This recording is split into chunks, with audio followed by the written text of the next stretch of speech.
Tom Clancy's Rainbow Six Siege is a 5v5 hero-based tactical shooter that takes place more or less in our real world, concurrent with the real passage of time. Girls Frontline is a gacha game SRPG that takes place in a future post-World War III alternate history Earth. Two completely different games about people using guns, and two really different settings. But what if we had the crazy idea to combine these vastly two different franchises? Well, we would be Arknights in 2021. But what if we thought about doing this back in 2018? This is Rainbow Six Girls Frontline, an adult fan comic created by the Chinese artist Kieran in 2018. Now, what makes this comic special is that it's not actually something made as night battle material. It's more of a meme compilation shitpost from 2018 featuring various characters from Rainbow Six Siege and Girls Frontline. It just happens to end with some coitus near the end, but we're just not going to talk about that and just pretend it doesn't exist. The comic starts off with Six, Aurelia Arnott, the director of Team Rainbow in 2018, doing a direct reference of the Rainbow Six Siege white mask reveal trailer from E3 2015. I called you here today because we face dire circumstances. Our intelligence has confirmed the existence of a new threat that is unlike any we have seen before.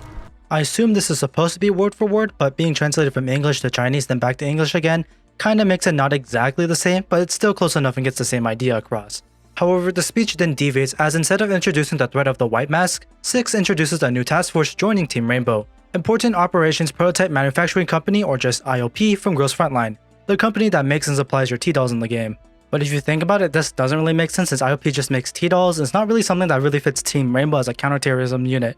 And really, Rainbow should be cooperating with Griffin and Cougar PMC. Also, this would allow me to claim that the comic predicted a future plot point in Rainbow Six lore.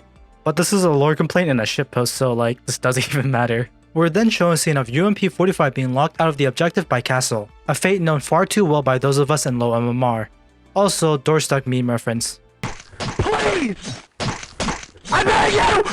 Echo then makes a really good point wondering why they are even employed if T-dolls exist. Why do it yourself when robots do it better? Why is he not a main character in one of these? We then cut to a Team Rainbow operation, which in-game is just a T-Hunt game mode.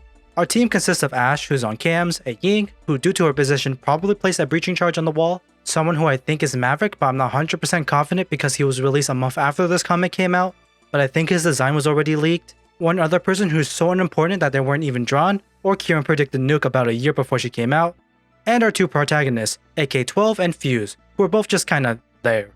This means we would have 6 people on a team, which is crazy since team sizes are 5 in both games. Our team is a bunch of nerds that drone out rooms instead of rushing in blindly, and then complaining how there's no counterplay. In her drone, Ash sees that the White Mask member is recreating the famous post from Childish Gambino's This Is America.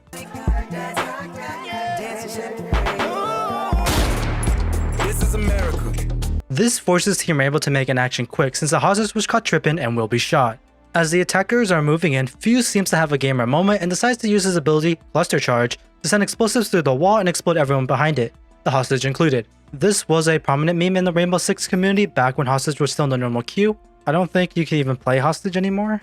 Also, it's a JoJo reference. Based on the sound effects, Fuse actually manages to get 3 kills and somehow manages to not kill the hostage and basically single-handedly completes the mission. Regardless, Ying bashes his head in with her Type 95, essentially downing him with friendly fire. I assume this is also a meme that was popular in 2018, but I don't recognize it. AK-12 then helps up the now injured Fuse and they have intercourse. A happy ending for all. Overall, this was an interesting piece of media, a true time capsule of 2018, and crazily enough, it kinda resonates with me because my 2018 was also mostly filled with Girls Frontline and Rainbow Six Siege. It is an anomaly that this happened once, but the thing is, it didn't just happen once, as Kieran was not satisfied with there only being one hentai crossover between Girls Frontline and Rainbow Six Siege, that literally nobody asked for. 2 years later, Kieran created a second comic, which is also called Rainbow Six Girls Frontline. We opened the comic this time with a clear reference to Maverick's character trailer, saying basically the same thing, but translated twice. I was trapped for a long time. Lived and seen things you couldn't imagine. Now I see things in a different light. Although instead of talking about the new sideline he created with his breaching torch, he's instead talking about what he saw earlier in the Rainbow Six Siege match he was just in. In the lore of Rainbow Six, the gameplay matches are just training exercises, so that's kind of what's happening here. A chemical bomb diffusion training activity led by Smoke, and from what we can see in the page includes Legion, Glass, Doc, Blitz, Maverick, somebody who's either Castle or Mozzie, it's kind of hard to tell, and our main protagonist of this comic, Jaeger. It's not 100% clear if this comic is even in the same canon as the last one, since the Girls Frontline characters only appear after Jaeger inhales gases from the chemical weapons, as 416 just suddenly appears afterwards. As the match starts, 416 gets some alcohol from Legion, which instantly inebriates her, as she is known to have very low alcohol tolerance. Because she's drunk, 416 decides to spawn peek the attackers and misses a Glaz who's looking for a camping spot. Glaz probably decides to never enter the building anyways and is baiting his team for the rest of the match because he has a DMR and a thermoscope, and that's just what Glaz players do. Because Glaz has a brain unlike most Siege players, he fires back, but Jaeger saves 416's life and then does the Arthur Fist meme, before re-peeking and getting a one-shot headshot on Glaz. And if you didn't know, headshots will always kill in Rainbow Six Siege. Then the final boss of low MMR Siege solo queue in 2020 appears, Ash, from the hit gacha game Arknights, who looks like this because Ash used to have a deceptive head hitbox, which is even more of a problem in Siege than most games because of the one-shot headshot thing I was talking about earlier. Also, it's important to note that Ash has an ACOG scope on her R4C and Jaeger's running iron sights on his 416.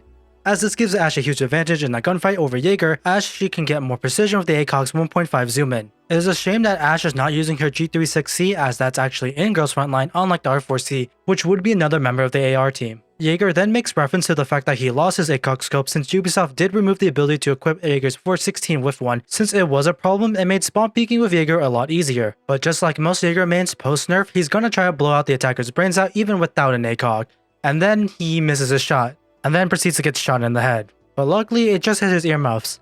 However, something's off with Jaeger and then blood drips out from the cracks of his helmet. It turns out Jaeger's brain grew into his headset. We then get a scene which I think is a meme, but I can't remember where it's from.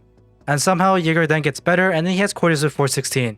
And Maverick was there to see it all, which horrifies him to the point where he does the sweat right meme, and it leads us back to the opening where afterwards he sees his own gun as M4 from Girls Frontline, which I may point out shouldn't be M4 and should instead be SOP mod, as his gun seems to be configured like a Block 2 SOP mod.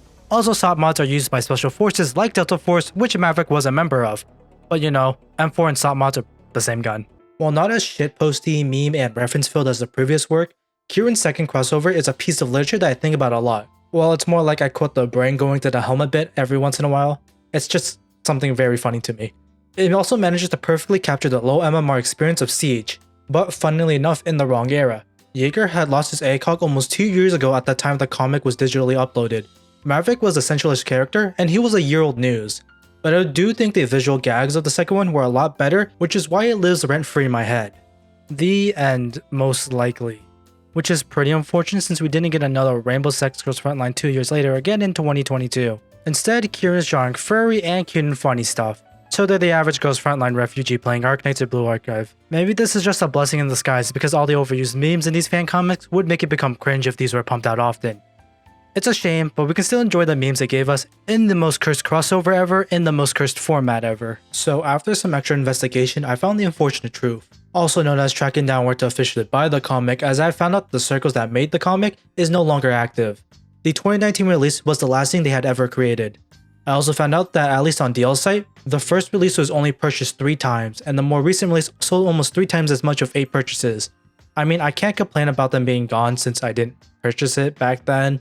I probably wouldn't have since they didn't advertise that the non-adult parts of the comic were pure gold.